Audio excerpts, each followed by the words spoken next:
Let's bring in Senator Ron Johnson from the great state of Wisconsin. Senator, of course, she wouldn't give a direct answer about what was a serious question. Personally, and I'll just get your take on this, the barb trading in that House committee last night, I'm more concerned with what the Democrats do behind the scenes, say to throw an election, or say what Hillary Clinton did, planting the fake Steele dossier in the hands of the FBI, and then they used it to get a warrant to spy on a member of the Trump campaign who was Clinton's opponent. You know, little things like that that we can't see. Well, first of all, what happened in that hearing room was ridiculous. I don't conduct myself that way. But what I'm concerned about is the division of this nation. It was Lincoln quoting scripture said that a house divided against itself cannot stand. It weakens this country. But I would argue that the individual politicians, the political groups that are dividing this nation on purpose are the left. That's what identity politics is. That's what critical race theory is. I would argue that's what transgenderism is. Listen, we're a compassionate nation. Anybody with true gender dysphoria, we have compassion for. But we don't expect our teachers to indoctrinate our children and tell a little boy that they may be a little girl. We certainly didn't expect our girls would have to compete against biological males or be forced to take showers in the girls' locker room with biological males. So again, all of these things being pushed by the left, the weaponization of the federal government, you know, what you mentioned, Hillary Clinton's campaign, ginning up the Steele dossier, and then the FBI and the Department of Justice corruptly taking that corrupt document and running with it and putting this nation in turmoil. That's what concerns me, the division being sown amongst us by the left. Senator, are there shenanigans in that room, and you see them all over the place? Is the point of that to keep us from paying attention to what you just talked about? I mean, is that it? If we're talking about the stuff, you know, the fight between two people, we're not talking about the things that can affect a kid over the course of their life. Yeah, my guess is some of that's about clickbait. Turn the cameras on, and all of a sudden you start getting nasty, or you play toward the camera. In general, Congress is a very collegial place. Generally, we respect each other. We treat each other with respect. But our politics has gotten incredibly nasty. And again, when you talk about what the Democrats have done, weaponizing the federal government, this is dangerous. And Democrats, the radical left, have put this country on a very dangerous path because the radical left has infiltrated every institution of this country. And now we're seeing it all come to fruition. That's what these protests, these pro-Hamas protests on college campuses, it's shocking, but it shouldn't surprise anybody. We've had professional agitators in our universities for decades. They're called the radical professors, faculty, and administrators that have been indoctrinating our children, our teachers. Let's face it, most members of the news media, they're advocates for the left. They're not true journalists anymore. You folks are, but not most in the mainstream media.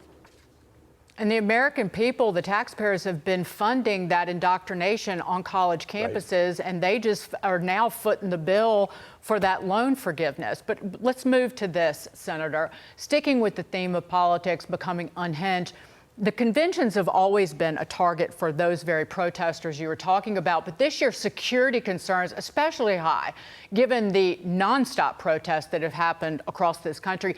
And you're sounding the alarm on security for the Republican convention in your home state, in Milwaukee, and you've gotten pretty much nothing from the Secret Service, correct?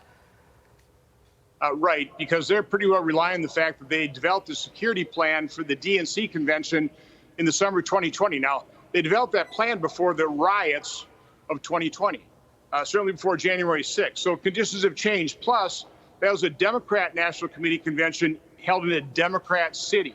So when I first saw these plans a couple of weeks ago, and I see the gathering spot for the protests literally a block away from the convention.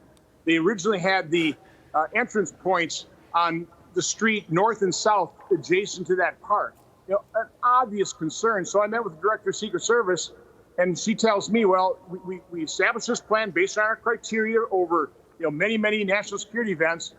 Once we have this set, we risk lawsuits. So in other words, she has the authority to set the plan, but now she doesn't believe she has authority to change the plan. I think it's ridiculous. I'm not taking that as an answer, and we're going to continue to highlight this, and hopefully she'll come to her senses. If something were to go wrong, and I hope and pray it doesn't, she and people responsible for not changing the plan would be responsible. I mean, Senator, I hate to smile about it, but I sort of just go back to, it's not a conspiracy theory, but it's just sort of obvious what's happening here. Something important could happen at the convention. A message America wants to see could be spoken, but it won't be heard because outside of the convention, you will have people doing the things we've seen on college campuses. And once again, it's like the food fight in the committee hearing. The real substance gets lost.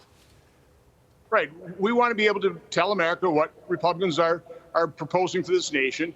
And I want everybody leaving Milwaukee with, warm feelings in the heart. It was a great city, wonderful people, tasty cheese curds. I don't want people talking about the riots in Milwaukee of 2024. And I think it can be avoided. You can't eliminate all risk, but this is an obvious situation.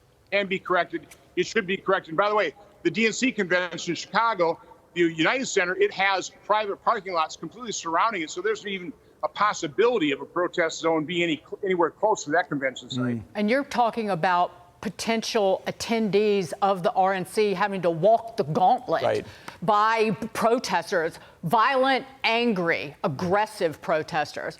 But before you go, Senator, the National Institutes of Health, also known as Tony Fauci's old stomping ground, has finally fessed up to funding, with American taxpayer money, gain-of-function research at China's Wuhan lab. Dr. Tabak, did NIH fund gain-of-function research at the Wuhan Institute of Virology through EcoHealth? It depends on your definition of gain-of-function research. If you're speaking about the generic term, yes, we did, but this is research. The generic term is research that goes on in many, many labs around the country. It is not regulated, and the reason it's not regulated is it poses no threat or harm to anybody. Oh, really? 1.2 million Americans are dead from COVID, 7 million around the globe, and we're still getting like mincemeat answers out of these clowns, Senator? This is another, what the intelligence community would call a limited hangout. They can't hide the truth anymore, so they minimize it. So, well, it's no big deal. Everybody does gain of function. There's generic, there's run-of-the-mill gain of function. No, it's all dangerous. It shouldn't have happened. We funded it. They covered it up for years.